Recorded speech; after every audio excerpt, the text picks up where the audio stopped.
Hey, hey, hey, hey. Qu'est-ce qu'on a devant nous autres? Rappel du volet 8. Fait que là, dans le petit dessin ici, qu'est-ce qu'on a? On a un petit gars, en fait, 4 ans à peu près, qui saute en bas d'un building, 18 étages, en rappel. Puis là, son père est en bas, puis il dit « Hey, ça va bien aller, petit Timmy, je vais t'attraper si jamais il y a de quoi. » Puis là, c'est ça. Fait que c'est son initiation à devenir un homme. Petit Timmy, même s'il a 4 ans, lui, ça va tout être un homme rendu à notre âge. Fait que c'est ça. J'aurais peut-être dû mettre quelqu'un en haut. Qui l'a poussé en bas. OK. Puis là, si on se demande, c'est quoi ce signe-là? C'est un 8. C'est un 8, mais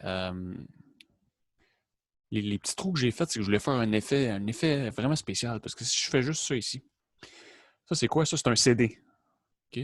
En espérant qu'on sait c'est quoi un CD. Un CD-ROM. Là, on met ça dans un lecteur. Ça ressemble pas pantoute à un lecteur. Oui, c'est un ordinateur. Tu mets ça à ton ordi ici, ton CD de musique ou de jeux vidéo, tu mets ça dedans, puis après ça, boum, tac, tac, tac, ça apparaît à l'écran. Mais c'est ça, c'est un CD. Mais si on veut mettre comme, si on veut faire un effet comme un beigne, ben là, qu'est-ce qu'on fait? On trace ça comme ça. On dit, oh. Fait que là, c'était comme un. Bon, il faut faire des maths un peu. Oui, rappel de ce qui a été vu au dernier volet. Pourquoi j'appelle ça des volets? Parce que ça sonne plus raffiné qu'un chapitre. Ouais, donc on vient de terminer le volet numéro 8. C'était vraiment enrichissant comme expérience. Alors, c'est ça. Fait que, qu'est-ce qu'on a vu en gros dans le volet dernier? C'était substitution trigo qu'on avait déjà vu avant, qu'on a fait plus d'exemples, puis décomposition en fraction partielle. Substitution trigo, c'est quand on a une intégrale comme ça. Intégrale comme ça, on ne prendrait pas une substitution trigo. On pourrait sortir un 4 ici, puis mettre tout ça à la 2 comme ça ici, puis faire une petite substitution normale, puis ça serait arctan de U, puis y arriver. Si j'ai du x à la 1 ici, ben, je peux faire une substitution U, c'est égal à ça. Dans mon DU, je vais être capable de le mettre. Mais si j'ai, mettons, x à la 3 en haut, là, je ne peux pas faire une substitution normale pour y arriver puis remplacer facilement. Fait que là, on n'a pas le choix de faire une substitution trigonométrique. Donc, en général, substitution trigonométrique, c'est vraiment en dernier lieu qu'on fait ça parce que c'est plus compliqué que juste une substitution normale, mettre quelque chose en évidence puis ramasser ça avec une substitution normale. De quoi de même, on voit-tu ma face? Quoi de même? Oh. De quoi comme ça, il faudrait faire une substitution trigo. Puis, en général, on voyait quand on avait une racine, mais même si on n'a pas de racine, on a vu des exemples que ça marche pareil. Fait que dans le fond, la racine, c'est pas vraiment important. Le but, c'est qu'on ait vraiment la somme de deux termes au carré. Ou qu'on ait deux termes au carré, dans le fond, pas la somme. Je peux avoir un moins. En général, c'est ça les formes. Si on a quelque chose de cette forme-là, A2 moins X2, de ces trois formes-là, A, c'est un nombre, donc X2 moins A2, A2 moins X2 ou X2 plus A2. On utilise une substitution trigo. En dernier lieu, si on ne peut pas utiliser d'autres trucs plus simples avant. Donc là, je vais réécrire qu'est-ce que ça voulait dire une substitution trigo sans mettre les racines. Mais ça marche aussi avec les racines. Avec la racine, ça marche, mais pas de racine aussi, on peut le faire. Fait que si on a x à la 2 plus a à la 2, on fait le triangle, on le place tout le temps le triangle de ce bord-là comme ça, puis on met les côtés selon dans quel cas qu'on est. Si on a un plus, bon, ben, on met tout le temps le triangle comme ça, puis on va utiliser l'identité tan carré plus 1 égale 7 carré pour résoudre l'intégrale. Si on a x2 moins un nombre au carré, on place le triangle comme ça, on utilise 50, puis l'identité trigo, 50 carré moins 1 égale tan carré. Puis si j'ai un nombre au carré moins x, là, ça a bugué. Qu'est-ce qu'on a? Un triangle. Si c'est sinus x. Ah non, ici ça va être A. Parce que le premier terme avant le moins, c'est tout le temps ici. A, puis ça va être x. A, il réapparaît. OK. Bon, parfait. Fait qu'on prend sin dans ce cas-ci, puis on utilise l'entité 1 moins sin carré égale cos carré, puis on résout. Pourquoi je dis qu'on utilise? C'est parce qu'en utilisant ces identités-là, l'intégrale, elle devient facilement, on la résout facilement parce qu'on a tout le temps cette forme-là. Fait qu'avec cette forme-là, puis en combinant ça avec la substitution qu'on a faite, puis l'identité qui est là, on se ramasse à résoudre l'intégrale. Puis c'est pour ça, en fait, qu'on veut tout le temps sin θ. On veut tout le temps que sin, tan ou séquence, ce soit x sur a pour que ça fitte bien, puis on puisse utiliser l'identité trigonométrique, puis après ça, bien faire ici l'intégrale, puis résoudre facilement. OK. Ça, c'est les formules. Puis après ça, on a vu quoi? Fraction partielle. Donc là, je ne fais pas un exemple de ça parce que ça fait comme trois volets. On a vu, on l'a exploré en détail dans 2 volets, puis là, c'est dans le 3e volet, j'en parle. Je trouve un autre mot que volet. Je l'aime pas tant. Mais c'est pas vraiment des chapitres, parce que des fois, on reparle d'une semaine à l'autre de la même chose. Fait que là, on va passer à ça. Fraction partielle, ça, c'est quand que j'ai le quotient de 2 polynômes. Quand j'ai un polynôme sur un polynôme, donc mettons 3, x à la 3 plus 1 sur x2 plus 2x plus 4. Polynôme sur polynôme. Ça, on a vu comment faire dans différents cas pour calculer l'intégrale d'une fonction comme ça.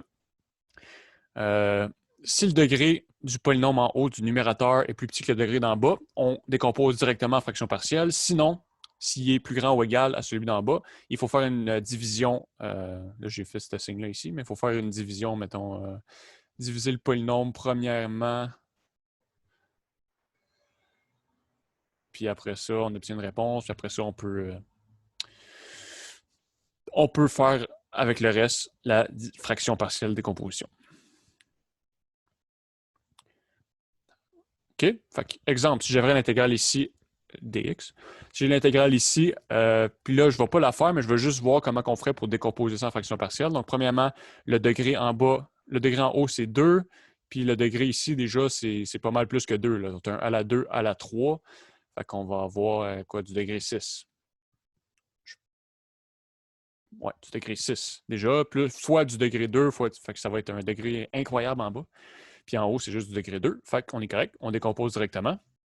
En bas, c'est déjà décomposé en produit de polynômes irréductibles. X est irréductible. X2 plus 3, je sais que c'est irréductible parce que c'est jamais égal à 0. X2 plus 3, c'est tout le temps positif. C'est une fonction qui fait ça de même. 3. Fait que je ne peux pas le factoriser plus que ça. Il n'y a jamais de 0. Je ne peux pas dire, OK, bon, mais c'est pas moins 4. C'est pas moins 4 que je l'écris. Je ne peux pas dire que c'est égal à x moins 4 fois x plus 4. Il n'y a jamais de 0. Faudrait que, pour pouvoir dire ça, il faudrait que la fonction fasse ça de même. OK, fait que, bref. Un terme au carré plus un nombre positif, c'est toujours irréductible.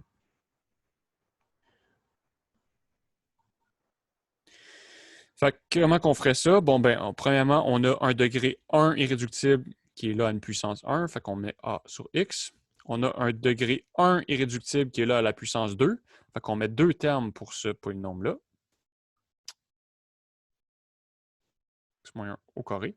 Puis on a un polynôme de degré, si je dis ça, polynôme de degré 1. Les 2 premiers, c'est des polynômes de degré 1 irréductible. Lui, c'est un polynôme de degré 2 irréductible à la puissance 3. Fait que pour cette partie-là, on va mettre 3 termes. A, B, C, D, X plus E sur X2 plus 3, plus F, X plus G. Donc, s'il y en a qui se demandent, oui, j'ai de la misère à me rappeler mon alphabet.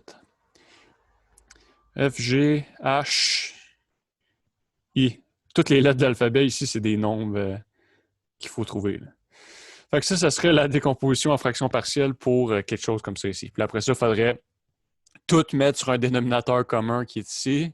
Fait qu'il faudrait multiplier par plein d'affaires chaque terme. Puis là, après ça, résoudre, puis trouver A, B, C, D, E, F, G, H, I. Ce serait faisable, mais ça serait chiant. Mais bref, c'est comme ça qu'on décomposerait. Selon les. Ça met tous les cas ensemble, qu'il y avait 4 cas différents. Soit qu'il y a juste un polynôme de degré 1 qui est là, soit ou des polynômes de degré 1 distincts, soit des polynômes de degré 1 qui se répètent des fois, ou des polynômes de degré 2 distincts, 2 qui se répètent, puis des combinaisons de tout ça. Bref, c'est comme ça qu'on le décomposerait. Juste une petite remarque. Si j'ai quelque chose comme ça ici, ça c'est clair. Le premier terme, c'est clair. C'est A sur x-1. Mais le deuxième terme, il ne faut pas se tromper. Parce que ça, c'est quoi? C'est pas un polynôme de degré 2, ça. Parce que x2, c'est pas irréductible. C'est vraiment le polynôme x à la 2. Fait que c'est vraiment plus bx plus c x2.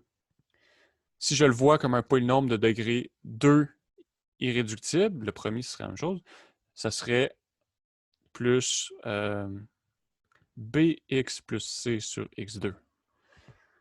Ça, c'est si je me dis, mais ça donne qu'en fait, c'est la même chose. Lui, en général, si on veut bien comprendre le processus, comme comment fonctionne la démarche, il faut voir ça comme un polynôme de degré 1 qui est là 2 fois.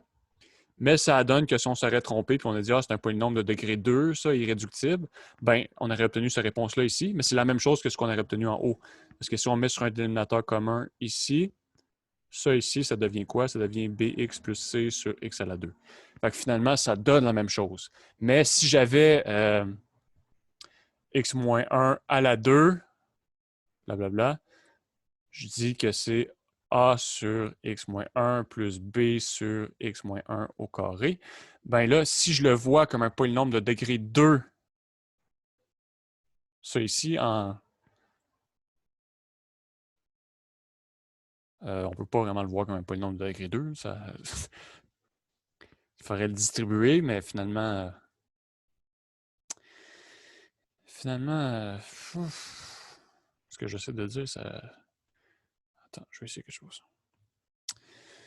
Si je le vois comme un polynôme de degré 2, x2 moins 2x moins 1, ben là, j'aurais ax plus...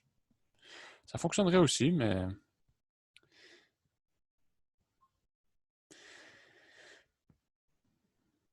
Bref, qu'on fasse un ou l'autre, dans ce cas-ci, parce qu'ici, pour avoir une confusion, tu sais. Ici, il n'y a pas vraiment de confusion, là. Si j'ai ça ici, c'est clair que c'est un polynôme de degré 1 qui est à la 2.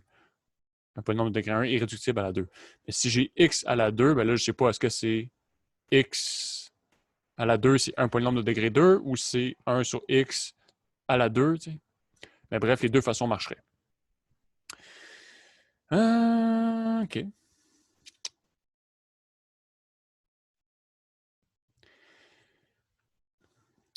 Good. Fait que là, il doit y avoir un exemple. Exemple. Ça ici, premièrement, quand on a un polynôme sur un polynôme, on regarde est-ce que le degré, c'est la plus grande puissance du polynôme. Est-ce que le degré en haut est plus petit que le degré en bas? Strictement plus petit, oui. Donc ça, c'est bon. Donc, on va faire des compositions en fractions partielles directement, mais avant ça, il faut décomposer, ben, faut écrire ça ici en produit de polynômes irréductibles à certaines puissances. Donc, des polynômes de degré 1 et de degré 2 irréductibles, puis à certaines puissances, possiblement. Fait que là, on va décomposer ça. Fait que qu'est-ce que je vais faire? Je vais faire une double mise en évidence. Donc, je vais traiter ça comme deux polynômes, si on veut. Dans le premier terme, je vais mettre un x2 en évidence. Il va rester 2x moins 1. Puis là, on veut qu'on retrouve deux fois la même affaire dans les deux parties, en fait. Mais ça donne que ça va marcher. Mais si je mets un 4 en évidence ici, j'obtiens 2x moins 1. Puis là, après ça, qu'est-ce que je fais? Là, dans les deux trucs, je mets 2x moins 1 en évidence. Puis, il me reste x2 moins x moins 21 sur 2x moins 1 fois x2 plus 4 dx. Le x2 plus 4, ça vient d'ici. J'ai tout effacé. x2 plus 4. Après avoir mis en évidence, ce serait ça. Good. Ça, c'est bien un polynôme de degré 2 irréductible parce que x à la 2 plus un nombre positif, c'est tout le temps irréductible. Pour se convaincre de ça, on peut faire la formule quadratique moins b plus ou moins racine de b2 moins 14c sur 2a. Puis ce qu'on va voir dans la racine, ça va être un nombre négatif. Good. Fait que là, on va utiliser la décomposition en fraction partielle. Donc, x2 moins x moins 21 sur 2x moins 1 fois x2 plus 4. C'est ici. Donc, on va avoir A sur 2x moins 1 plus bx plus c sur x2 plus 4. Parce que x2 plus 4, c'est degré 2, puis 2x moins 1, c'est degré 1. Fait qu'on obtient ça ici. Là, on met tout sur le dénominateur commun.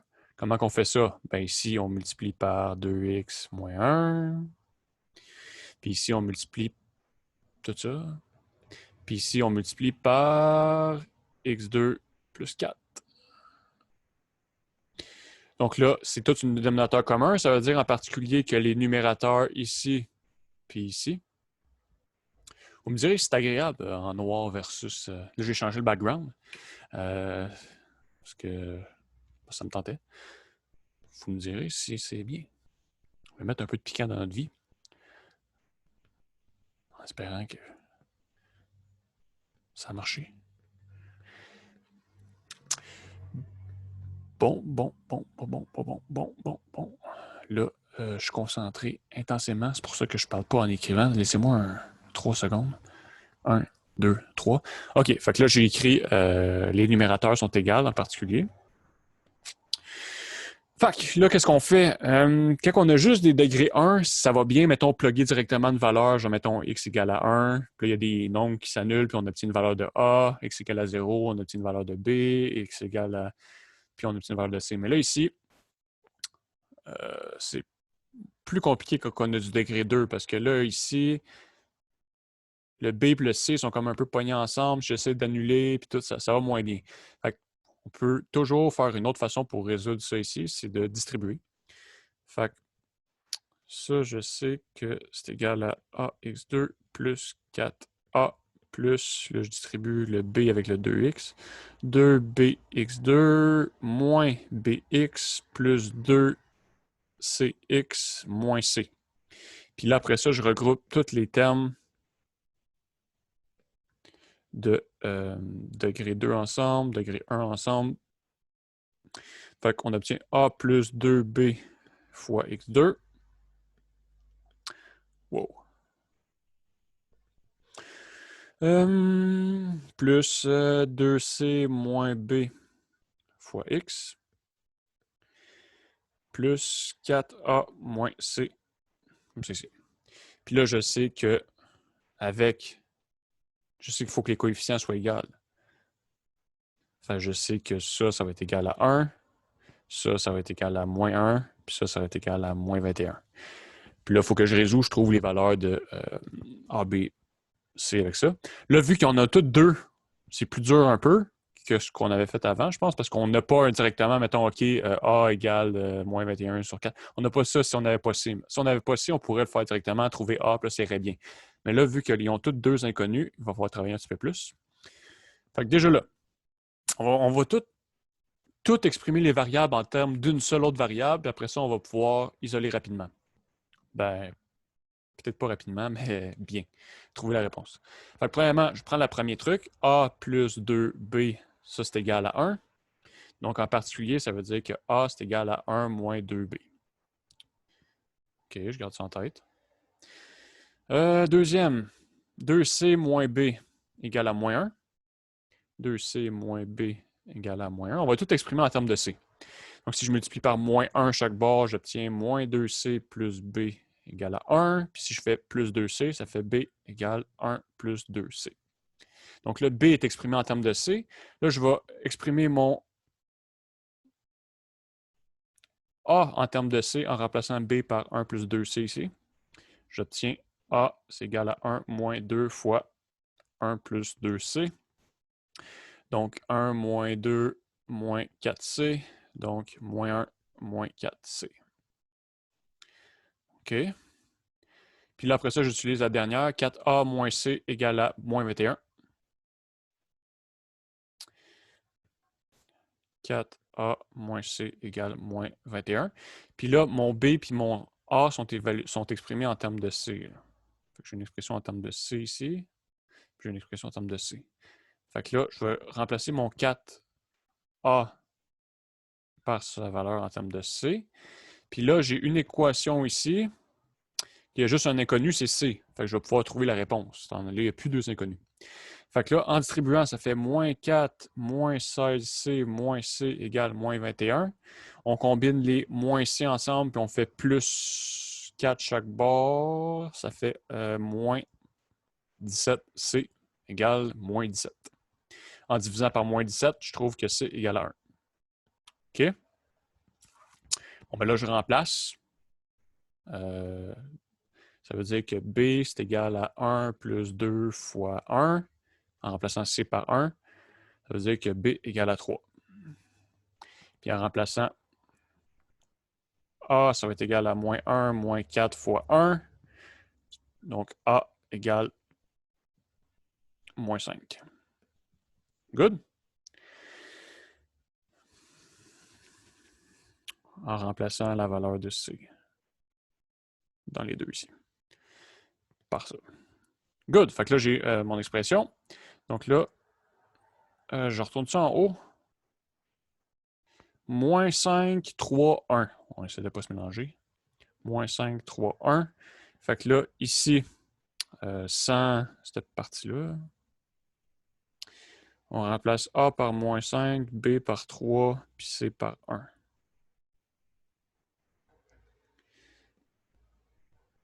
On essaie de mémoriser. Si on utilise tout le temps des aides de mémoire, on perd notre capacité à utiliser notre mémoire. Si on utilise tout le temps calculatrice, on perd la capacité à faire des petits calculs rapidement. Fait que bref, en espérant que je ne me suis pas mélangé, avec la pression. 5, c'était A, c'était moins 5. B, c'était 3. Puis C, c'était 1. Comme ça ici. Fait que là, on y va. On peut séparer ça. On va séparer ça en 3, les intégrales. Moins 5 sur 2x moins 1 dx plus 3x sur x2 plus 4 dx plus 1 sur x2 plus 4 dx. Puis là, on résout ça séparément. Mettons 1, 2, 3. Intégrale 1, c'est moins 5 fois l'intégrale de 2x moins 1 dx. On fait une substitution. U, c'est 2x moins 1. Donc, du, c'est 2 dx. Du sur 2, c'est dx. Donc, ça devient moins 5 l'intégrale de 1 sur u du sur 2, qui devient moins 5 demi ln de valeur absolue de u, mais u, c'est 2x moins 1. OK. Donc, on a trouvé.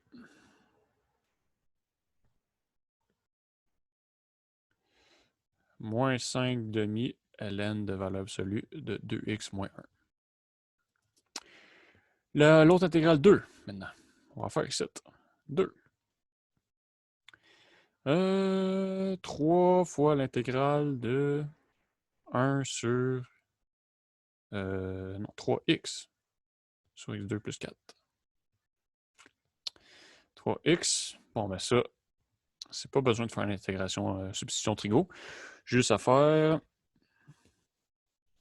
u, c'est x2 plus 4, donc du, c'est 2x dx, donc du sur 2, c'est x dx. Fait que le x dx, ça devient un du sur 2, puis l'autre, c'est 1 sur u. Fait que là, ça va être quoi? 3 demi ln de valeur absolue de x2 plus 4. 3 demi ln de valeur absolue de u.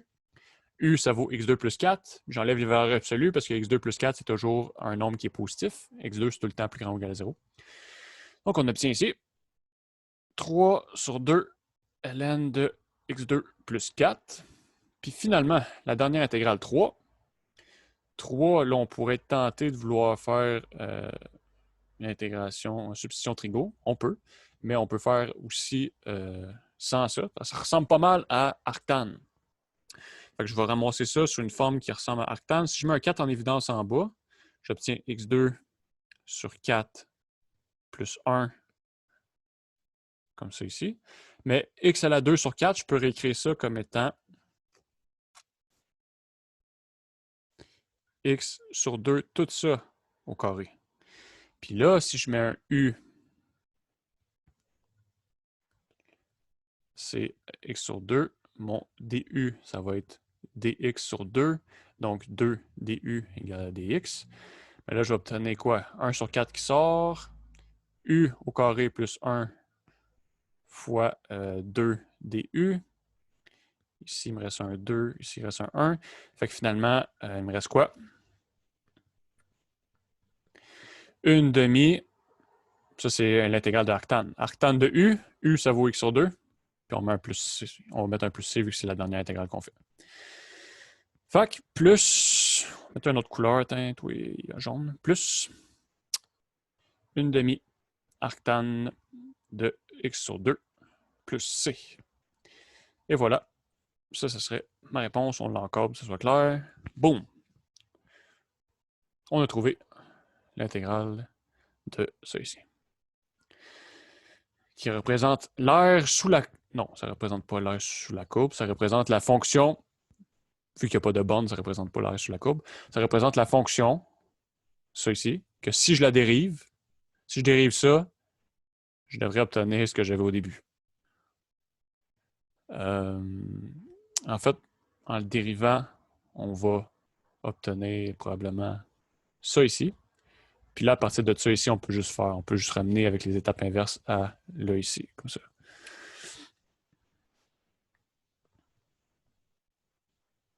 En fait, en le dérivant, on va obtenir les trois morceaux. En dérivant ça, on va obtenir ça ici. En dérivant ça, on va obtenir ça ici. En dérivant ça, on va obtenir ça ici. Puis on fait les étapes inverses pour se ramener à ce qu'on avait au début. Mais bref, c'est tout ce que j'avais à dire. Fait que portez-vous bien. Au revoir.